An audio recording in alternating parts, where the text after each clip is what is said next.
Hi everyone, I'm Ahana. And I'm Celine. And welcome back to another news updates at the We Are podcast. So, this week has some very interesting news updates. Yeah, but we thought we'd start off with a little bit of pop culture. You probably know about this since it's like circulating literally everywhere. It's like it's about Will Smith and the Oscars. And I actually saw something, someone posted this thing, and they're like, the only reason I even knew the Oscars took place was because of the Will Smith. Yeah, literally.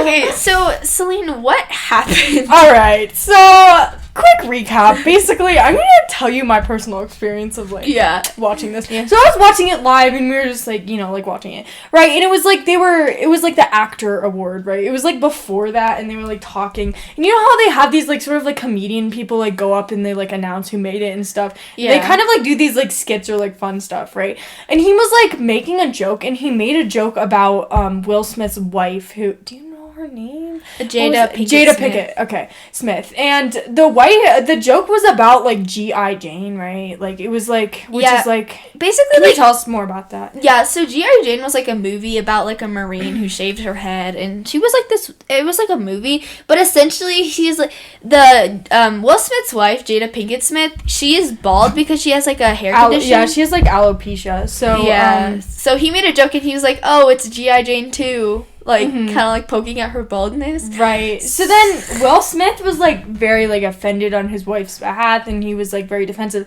So he, like, walks up on stage, and he, like, I'm not even kidding, he goes, that's straight on the face, and you can see the other guy's face, like, Chris Rock is the name of the comedian who, like, he slapped, but he goes, and, I was watching this, and I was like, oh, this is a joke, like, I thought it was skit, or, like, they were just making fun of each other, because I didn't hear the joke, like, I didn't get the G.I.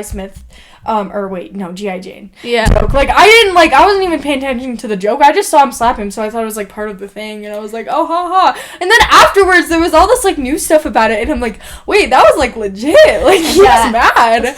And so... Yeah, and I watched it back, and, like, after he slapped him, he gets out the stage, and he goes, "Get my wife's name out of your effing mouth." Yeah.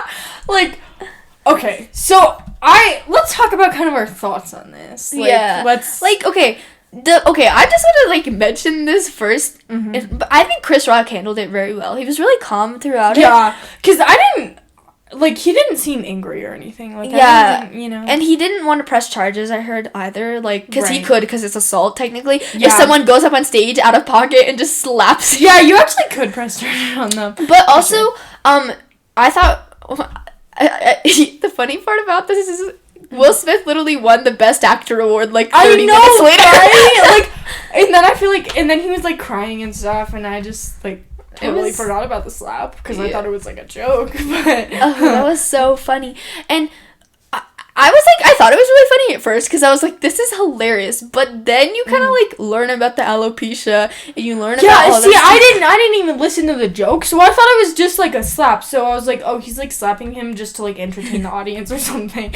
Clearly not. Okay, here's the thing. I don't think that joke should have been told, just because it's a very, like, sensitive subject, and you shouldn't make fun of someone for, like, an illness or, like, something they can't control, and I understand why, like, the wife was offended, and I do think, he was trying to defend his wife, but slapping someone is not justified. Like, hurting someone and using physical violence was not justified at all, especially, like, on national TV when everyone's, like, watching you. And some people I've heard are like, oh, but you can't expect celebrities to be perfect. Like, yes, I get that, but at the same time, it's like, you are setting an example, so I feel like there is a certain weight that you do have to carry when you are a celebrity. But also, I get you can't be perfect, and I get he was mad, and... Yeah. No, but literally, I think what everyone's saying is that, like, kids watch the Oscars, and then when they see, like, their icon, like Will Smith, one of the biggest actors ever, go up and slap someone and then get called like a good man for it, they think that's okay, which is not. Like, assault is never okay. Justified. It wasn't justified. And I've heard a lot of people say, like, neither thing was justified, like the joke or the slap. But I mean, I get that, but the slap was very unjustified. Right? Like, using violence, just like, you can be like, hey, that's like not a good joke, don't make that, or whatever. Like, you can verbally say something, but physically, because I it's not okay to assault someone in any form, no matter how famous you are. And like, he's lucky that assault charges didn't get placed against him. But the good thing that I'm happy about is that he did release like a public apology to Chris Rock, which I think that was a good step. Like, I definitely think he should have done that. And I think it's definitely sending a message out, like, hey, I made a mistake. I'm here to apologize. Like, I'm gonna try to make amends, basically. Yeah, and, like, that's not okay to, like, slap people. Yeah. Also, I feel like, okay, I thought that, like, okay, so I was watching it, right? Mm-hmm. And when he said the joke, they, like, showed Will Smith, and he was literally laughing at the joke. Yeah! And then he looked at his wife and saw that she was mad, and then he got mad. I thought that was a little... I was like, wait, why is he laughing? And then he, like, got up and was like, I'm gonna throw some fists. That's why I thought it was a joke, because he was literally laughing at it before. Right! Yeah, that was so confusing. Anyway. But overall, it was not gonna lie, it was kind of entertaining for the audience, and everyone's like making all these memes about it. It's like this huge oh my god, drama. I live for the memes. They're so good. It's really funny, honestly. But also, it's important to recognize that it wasn't okay, and like, as much as it is entertaining, it shouldn't be happening. And, you know, we should be able to have like an Oscars event without like assault and without the fear of getting slapped. Right. And like, I mean, I hope they can, like, figure this out, like, Chris Rock and Will Smith. Yeah. And, like, you know, be like, yo, yeah. Anyways, okay. Oh, and he also, like, Will Smith, like, recently, I think it was, like, yesterday, he resigned from his membership from, like, the Academy Awards, which is, like, the Oscars. Oh, so he's not a member for there anymore. Oh, wow. Okay. Yeah. All right. Ready for the... next update? Okay. Would ahead. You like me to go ahead? All right. I am going to, let's see. I'm, like, figuring out which update I'm going to do. Okay. So, the next update is about COVID-19. We haven't heard about this for a while, but we are now. So, a new subvariant has shown up, and Shanghai also, like, is on lockdown, which is kind of big. So, Shanghai is, like, the largest city in China. They have a population of 26 million people, which is, like...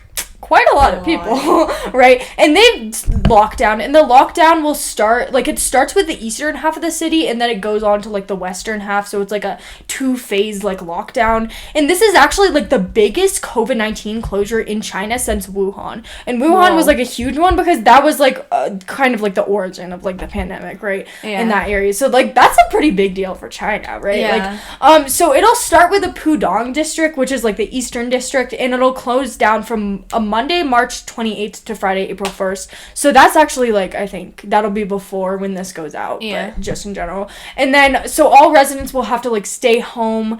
And this is a big deal because Pudong is, like, the biggest international airport, and it's, like, a financial hub and stuff. And, like, they said that, like, in Pudong, only businesses, like, that are essential, so, like, you know, like, stuff like emergency care places, stuff like that, can stay open. And then after that phase happens, west of the Huangpu River, which, like, divides the city in half, that will start its 5-day lockdown on Friday, April 1st. And during this time, like, about 16 million people will be tested when they, like, have the lockdown on the western side, which is a lot of people. So they're not only are they, like, locking it down, but they're also, like, testing people. And they also said they're gonna, like, sanitize buildings and, like, stuff like that, and do a lot of stuff. So, and residents, like, they aren't allowed to, like, leave neighborhoods or housing complexes, and they have to have, like, groceries or meals, like, delivered to them, which is, like... Yeah, and Shanghai told authorities, like, at a press conference that since the lockdown began, they had actually conducted 9.1 million tests, which is, like, a lot of tests. So they're definitely doing, like, mass testing. And, this is kind of, like, a strategy China has taken on for a while. They have this, like, thing called, like, the zero COVID strategy, which is just a very, like, intense strategy where they, like, lock down. Even if there's, like, a relatively small amount of cases, they, like, lock down and they, like, close or control the borders, like, lots of regulations, contact tracing, stuff like that.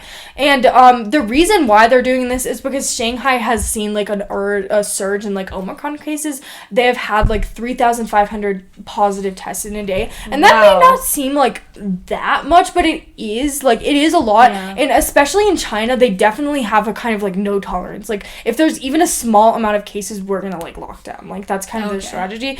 But yeah, so there's also concern over like vaccines in Shanghai, because like a lot of the vaccines distributed in China or like Shanghai, they're not as effective as like Western vaccines, so that could also be a concern. And of course, the new subvariant of Omicron is a concern. The BA2. It's called the Omicron BA2, or some people call it the stealth variant because it like spreads faster than Omicron. But so a subvariant is basically like a branch of a variant. So you have Omicron, which is a variant of COVID, and then BA2 is like a variant of Omicron. So it's like, it's kind of it's like not as dissimilar as like right. Omicron and like Delta are completely different, but the BA2 is like more similar. It's actually to Omicron, very similar in some ways, but it obviously it's a new variant, so it's not exactly the same. There are some differences. And the stealth variant, which they call it's like the BA2 variant. I'm just gonna call it the stealth variant because it's like easier. Sounds cool. Yeah, it does sound cool. It's now causing a third of COVID cases around the world, which is like a lot. Yeah. And it's now the dominant like COVID-19 strain in the United States, according to the CDC. So that's like, and it spreads 30% faster. That's why they call it the stealth variant. But so far, there hasn't been like much evidence that it's more deadly than Omicron, and they haven't declared it a variant of concern. So if they do that, then it's like really bad. But they haven't done that yet, which is good. And World Health Organization's Dr. Maria Van Kerkhove said, quote, "We do not see an increase in severity with BA2. However, with huge numbers of cases, you will see an increase in hospitalizations, and we have seen this in country after country." So, definitely, I think it could become a bigger deal, but at the moment, it's not, like, super duper concerning for, like, where we are now, just because it hasn't been labeled as a variant of concern. So, yeah, all right. Okay, let's talk about Russia and Ukraine real fast. Yes. So Russia and Ukraine is our weekly news update. Right. So basically nothing's really happened. Very different. There's a lot of like small developments, but essentially like what happened is Russia troops, which like we've talked about this last time, but they're actually like retreating from Kyiv, which is like the Ukrainian capital. So military analysts and like reporting shows that there was like a broader shift in like Russia's assault in the 6 weeks of war, because they're like getting further north and moving further and further away from the capital of Kyiv, which is really good, because if they manage to somehow like capture Kyiv, then essentially they have captured all of Ukraine. So it's good that they're getting Russia's like being pushed back from it.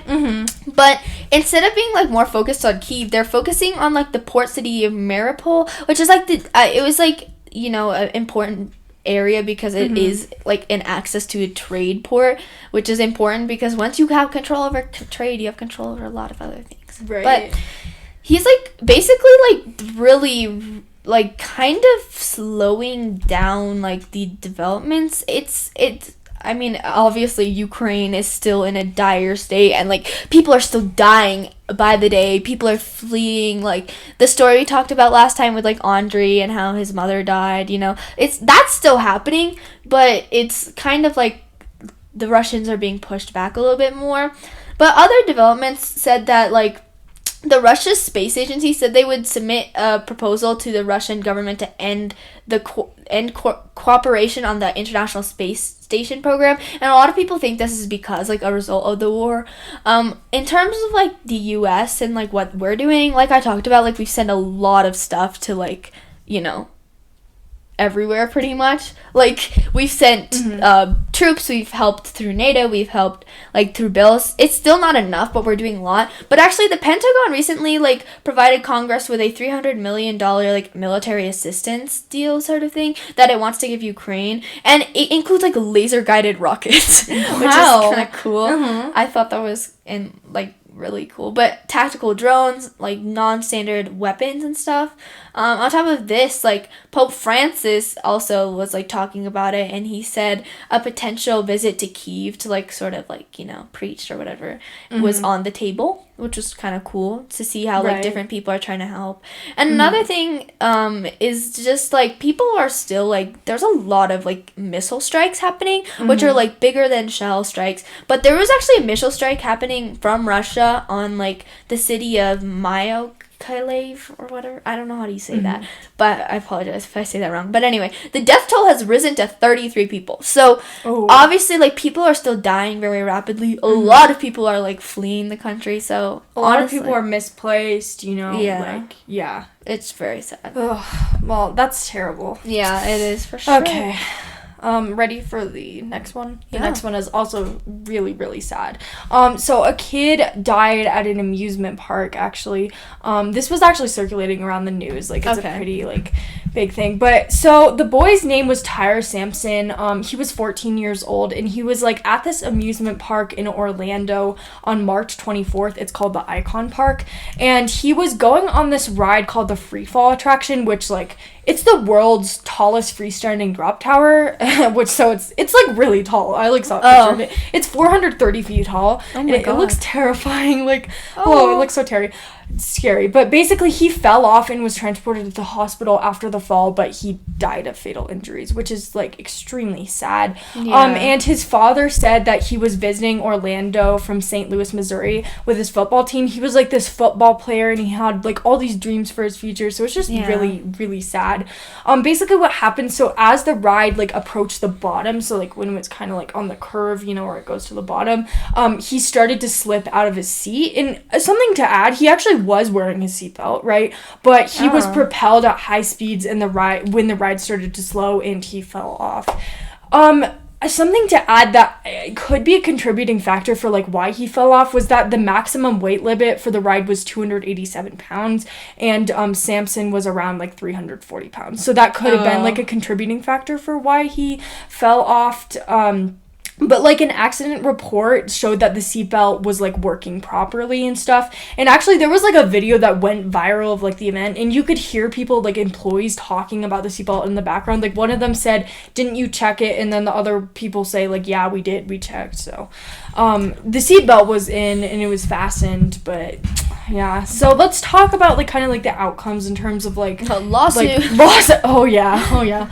We'll talk about that. I can smell it from here. Oh, yeah. There's always going to be a lawsuit. Guys. So, just more about, like, Tyler in general. Like, Sampson, who's, like, the father, he, like, described his son as, like, a star football player, and he said that he wanted to, like, play in the NFL too. And his father said, quote, "This should never happen to anyone's child ever again. If I have anything to do this, it will not ever happen again." And something that's like so incredibly sad about this to me is that the father found out from watching a video of him falling off on social media. That's how he found out. Like, that is that's awful. So, like, imagine. That's like a nightmare. That's terrible. Like, imagine finding out that your son has died by a video on social media.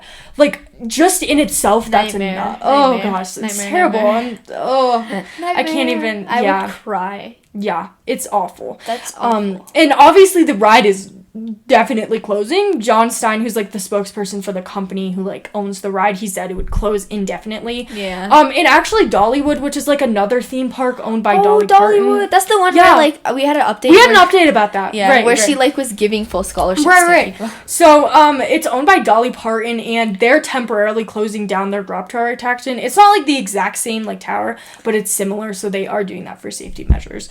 And the family, Tyler's family, has found two people to represent them, and one of the lawyers said, quote, "This is going to be an issue of lack of supervision and lack of training, a straight up negligence case." So like negligence is basically when someone like has like careless behavior, or they don't like follow like safety precautions that they should, which leads someone to be like at a risk of harm, basically. Like, if you like did something, like you were careless, for example, like if a teacher, like if their student was just like walking on like a cliff or something, and they just like did nothing, and they were like, oh, whatever, that would be like negligence, right? Because they have a care of duty to that person, and they didn't do what they should have to like make sure they were safe. It's not exactly, it doesn't have to be like intentional, but if you can prove that they didn't follow the right safety measures, or like the operators didn't do what they should have, or the ride wasn't safe enough to begin with, then you can win win, like, a negligence case. I think they definitely will. I think they can win. Yeah, because, like, if he was over the weight limit, they should have, like, recognized that. They should have done something about right, because, and this was, like, a 14-year-old kid, right? Yeah. So it's, like,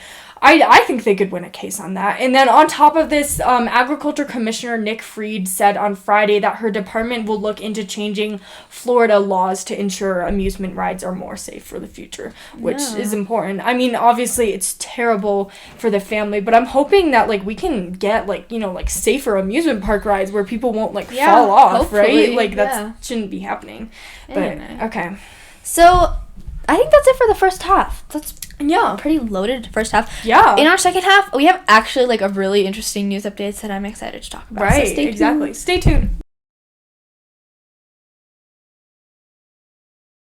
Ready? Welcome back from the break. Welcome back. All right. So we have an interesting update to start us off with about marijuana. Weed. Okay. Yeah. Whatever you want to call it. They're the same thing, by the way. Weed. Weed is like the slang term. Yeah, basically. Don't do drugs, kids. Please don't. Just because the house legalizes it doesn't mean Anyway. So essentially, like, what we're talking about, so what's the House of Representatives? So the House of Representatives, they basically are, like, part of the Congress. Government. Yes. Congress. Legislative branch? Wait, am I wrong about that? No. Executive. Yeah. Wait. I know they're part of Congress. They are executive. No, I thought Congress was legislative branch. I don't know. It is legislative. Okay, sorry. Executive is the president. I don't know why I said that. I was like stupid, actually. Wait, am I stupid? Or, like, no, it's okay. Guys. Guess you're getting information. Remember that one time I thought, like, chlorophyll was, like, Botox? Anyway. Anyway. So, basically what happened, so the House of Representatives is a part of Congress, and so, like, there's two parts of Congress, the House of Representatives and the Senate. So the Senate is essentially, like, two representatives from each state are, like, elected, and they meet in, like, Washington, D.C. and make lots of, like, decisions and pass bills that, like, you know, change laws or add laws. And the House of Representatives is the other part of that, and they also, like, pass bills. And normally they need to go through both the House and the Senate. But the House of Representatives has, like, elects people. They give each state a certain amount of representatives. Based on, like, population. Based on population, right. So, like, while the Senate has two people from every state, regardless of their population, California in the House of Representatives will have way more representatives than, like, Idaho or something. Yeah, like, Idaho. I don't know. Yeah, so the bigger states have more representatives because they have larger populations of people, so it's, like, representing everyone. And so, like, combining the House of Representatives and the Senate allows for states to get a say, even if they have a lower population. But also for, like, the majority of the population to have that, like, weight.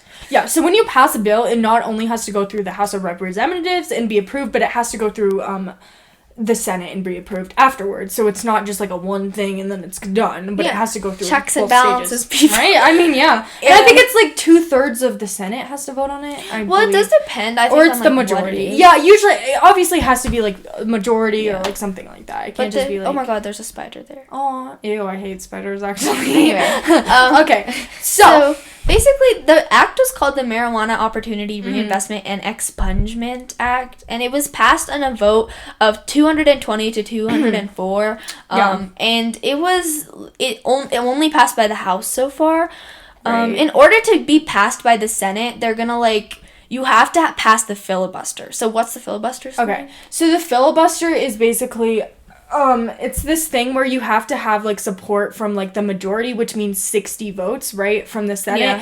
And it's currently split 50-50, where half are Republicans, half are Democrat. And usually with, like, bills, there's obviously, like, one group is gonna be like, oh yeah, we're gonna vote for this. And it's gonna be hard to get the support from, like, 10 of one group, right? So it's, like, it's just hard to get 60 votes when 10 of those votes would have to be from the other party. Yeah, and a lot of people hate this because they think it should just be, like, majority, like, if a majority vote. And if it was a majority, then the vice president could vote in if there was a tie and, like, make it legal. But because of the filibuster, they have to get 10 Republicans onto the Democratic side. Yeah, but then some people are like, I don't like it now, but if the power were to be switched and it were the other party that had control, then I wouldn't want them to have all the control.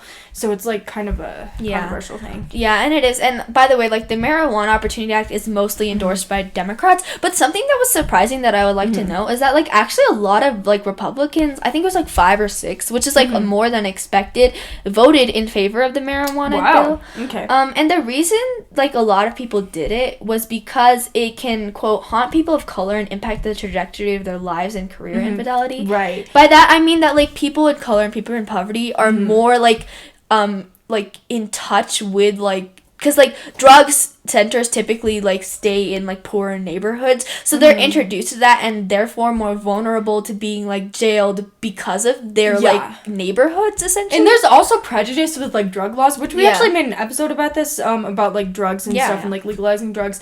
We don't feel like drugs should be legalized, by the way, just to put that out there. But there is a lot of like prejudice surrounded with drug laws. Like even if white people and black people like use drug the same amount, black people would be more susceptible to like getting arrested or getting like prosecuted for that. So there's definitely some prejudice around drug laws in general. Yeah, and so a lot of people think that like this weed deal should be passed not because they want people to do weed, but because it could help solve some of those like racial disparities, which is a good part. But at the same time, like looking at the other side, legalizing weed also means like giving it increased access to the entire population. But the thing is, though, another thing to add, though, is that actually a lot of states have already, like, legalized weed. So it's like, when you're doing it at the federal level, sure, it's making a difference, but it's like a lot of states have already done it anyway, so it's not like an entirely new, crazy, insane thing, right? Yeah, like, so it's a big deal, but a lot of people don't think that the Senate's going to pass it because of that filibuster, that need for 10 Republican votes, which we don't think is going to happen. So, yeah.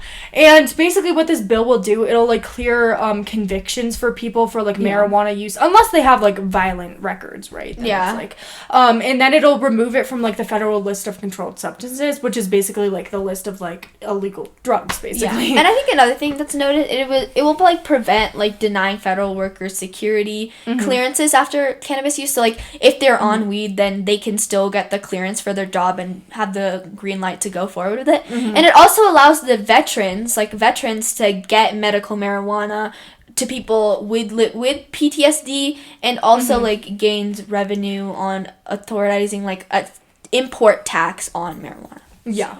Okay. Kind of. So, you know, we'll see how that goes. I mean, it may not even come to anything, because it could I don't think it will pass, but I don't know. Yeah, I have my doubts about it. Anyway. Okay. Ready for the next update? Yes. Okay, so the next update is about former president of Honduras being extradited to the U.S. So the former president of Honduras, whose name is Juan Orlando Hernandez, was approved by the Honduras Supreme Court to be extradited to the U.S.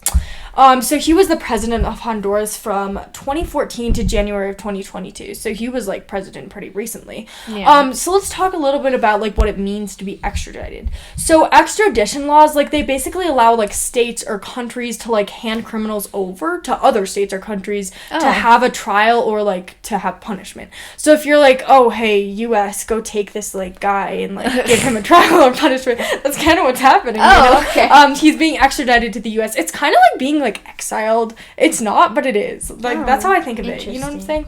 But he's gonna stay in custody in Honduras until it can be arranged that he's transported to the U.S. And if he's convicted in the U.S., he could face a life sentence, which is like a lot. So the Honduras Supreme Court, which again is like the highest court basically in the whole country, they rejected his appeal, which allowed him to be extradited, and they voted unanimously on the issue too, which means like everyone voted for it. So everyone voted for him to like be extradited. Okay, yeah.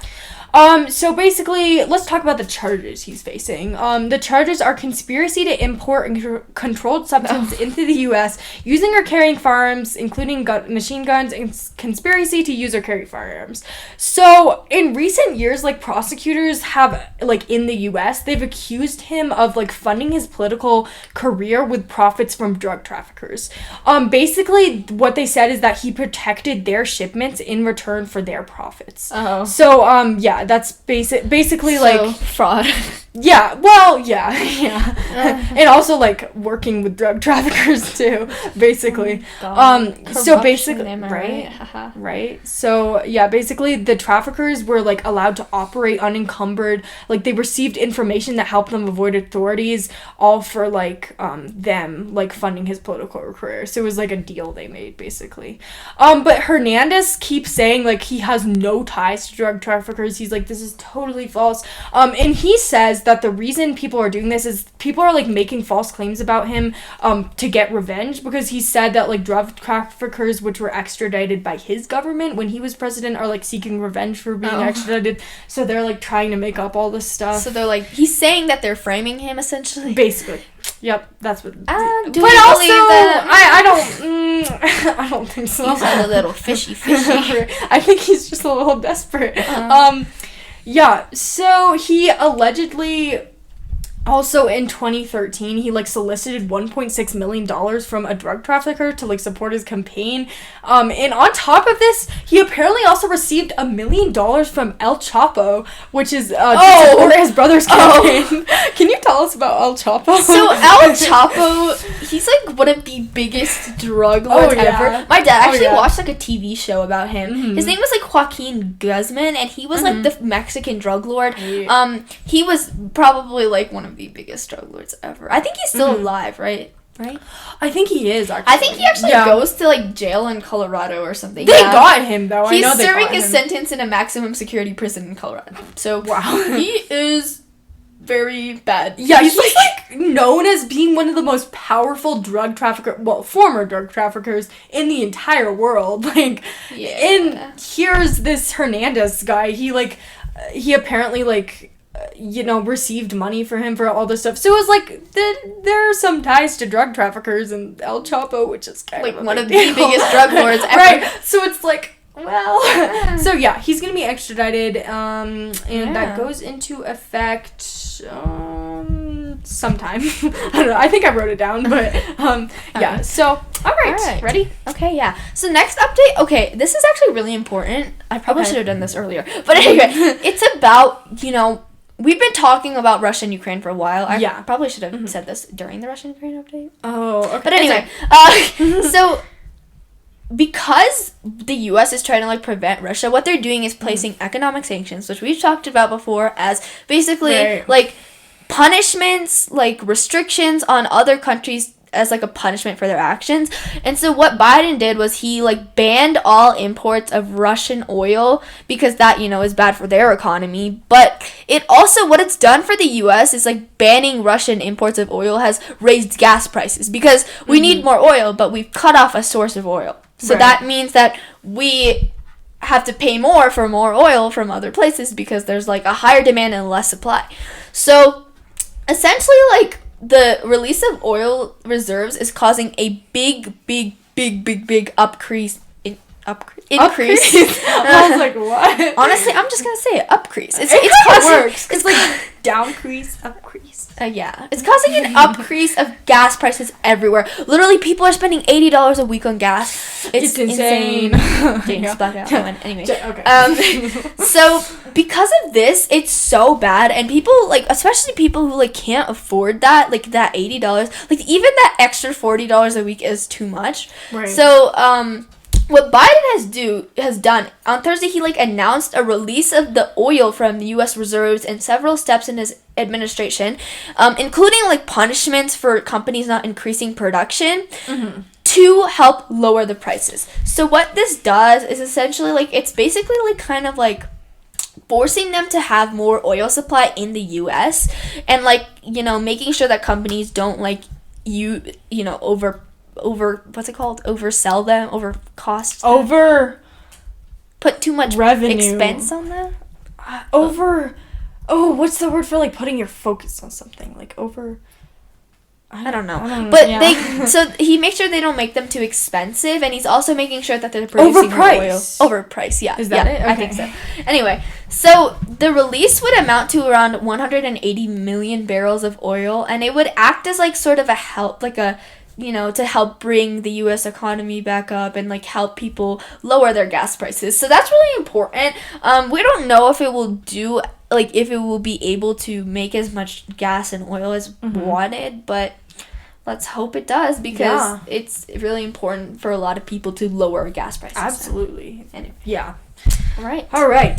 Next update is about the Biden administration, and they have decided to lift Title 42 restrictions.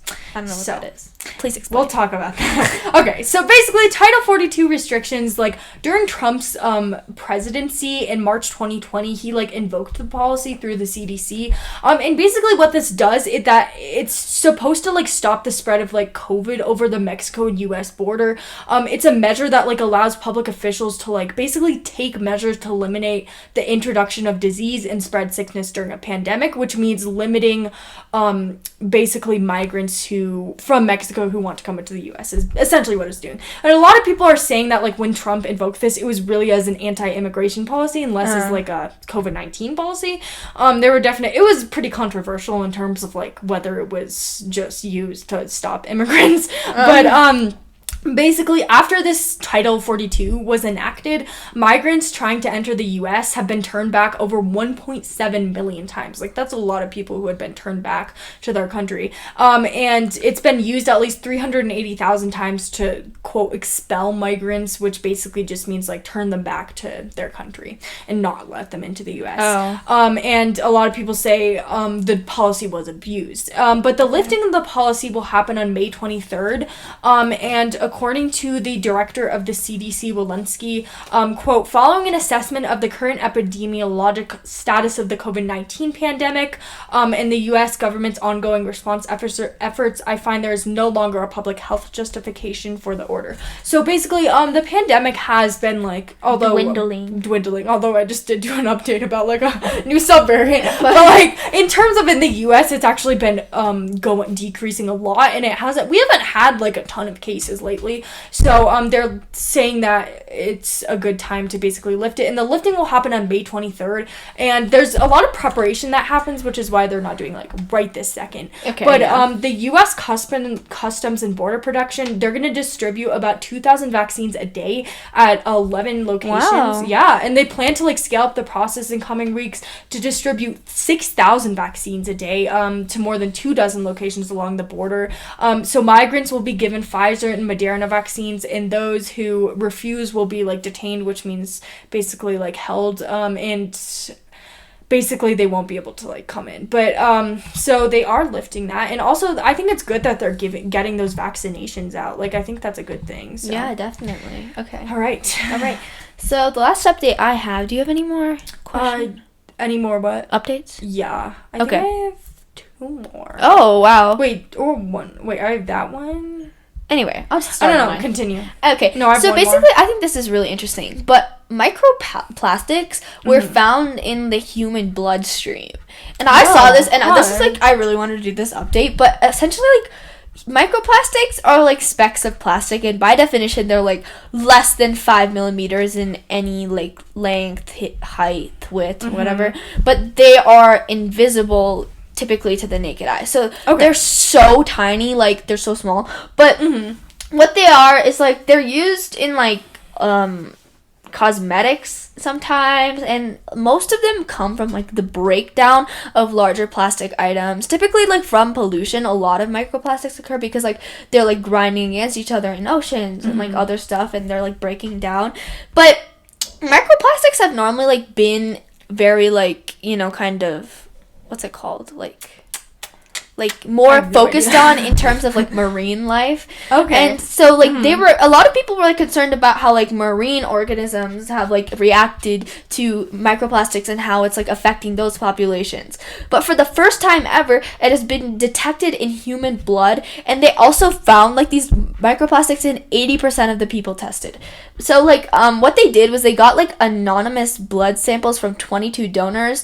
They were all healthy adults, and they found plastic particles in 17 out of the 22, which is so weird to think that there could be like plastic floating around in my body right now. Wait, that's so weird. It's terrifying. Yeah. But this is like actually like really concerning though, because like, you know, it could not be like as detrimental as we think it could be, but it also could be very detrimental because right. It could go either way. Yeah, because like the particles can travel around the body, and what they can do is lodge in the organs, which can disrupt organ functions. And as far like right now, they don't know how much it will like affect the organs, but as far as researchers are concerned, the microplastics do cause damage to human cells. And you may be wondering, how do I get plastic in me? Like, that makes no sense. But anyway, what it does, like how you get it in you, is it's like in so many things that you don't know. It could be in air pollution, lip gloss, dental polymers, tattoo ink residue, air, food, water, literally anything you can think of. Actually, a lot of food surprisingly contains plastic, which is like really nasty. But yeah, and like the microplastics, once they enter the bloodstream, when they get transported to like the organs, we don't know what it does, so it could be very dangerous. Right, but it could just be like some benign thing that like does nothing. But I don't know. I just feel like there's no way that plastic in your bloodstream can be a good thing. Yeah, because it's not supposed to be there in the first place. It's not supposed to be there, and like plastic is not exactly the healthiest thing in the world. Anyway, okay, that's I thought that was really interesting. But basically, I think we need to like. I mean, obviously, a lot of it is because of air pollution, probably, but we just need to stop our plastic usage. Right. And a lot of companies are converting to paper, which is, like, really good. Right. Or, like, glass. Like, there's, like, glass bamboo, like using a glass water bottle instead of like a plastic one is actually way better for your health and like the environment too. Yeah. So like just small changes. I could do a whole rant about BPA, but I'm not going to right now. Bamboo toothbrushes. You're like a big. She's like everything she owns is bamboo. Everything I have, like I have like a bamboo toothbrush, a bamboo hairbrush, a bamboo like Band-Aid. Yeah, and at the same time, like I don't want to say that like you're a bad person if you don't use bamboo. No, because I understand. I mean, I totally understand. And actually, the reason I do is because my mom actually has like a website and like natural stuff, so like she buys. No, but bamboo things are like way more expensive, and we know that, and we're lucky to be able to afford that. But like, if you can't afford it, that's okay because you're just doing what you need to do. But what I'm saying is essentially more to like the corporate companies that can afford to change those processes. And if you can afford to implement more like stuff like bamboo in your life, I mean, it's not gonna hurt you if you want to. But all right, I actually lied. I have one more update left, not two. Good. So this one's short too. Anyway. Okay. Whoa there. Are my updates that bad? No, okay, I'm just tired. Okay, so Hope Solo has been arrested. So Hope Solo was a former U.S. women's soccer goalkeeper, and she was arrested. Yeah. The women's soccer team is really good, by the way. They won a world championship a couple years ago. And she was pretty good. Like, she won a World Cup title and 2 Olympic gold medals, so... she was arrested on charges of misdemeanor child abuse, resisting arrest, and impaired driving. That's a lot. I thought she'd be arrested for, like, weed or something. Oh, God, no. So, yeah, that's kind of bad. But anyway, she was arrested in, like, the parking lot of a building with a vehicle with her two-year-old twins in the car. So she was, like... They thought she abused the twins? Yeah, so basically what happened was, like, a passerby had noticed, like, she was, passed out behind, like, the steering wheel for more than an hour with the vehicle's, like, engine running, and the 2 children, like, in the back seat, and a responding officer could, like, smell alcohol, and the warrant said that she had refused a field sobriety test, and that her blood was drawn instead. But basically, there were these charges, and her attorney released a statement saying she would not speak out about this. So there's still not much like known about it, I guess. We haven't like heard from her about it, which I think would be like good to hear from her. But yeah, I mean, it's just kind of sad that like like this soccer player like yeah, that's just awful. Sad. But anyways, do you have any good news? Good news. Well, we won our tennis match yesterday. That's fun. Good. Yeah. Yay. That's pretty much it. My good news is that like Teddy's tail is wagging again. Yes, there was something wrong with it. It was like the limber tail thing or something. Yeah. It was like But anyways, that's all for today. Check out our socials, all in the bio. Email us if you have any questions or DM us, and check out our website at weare-youth.org. Follow us and stay tuned.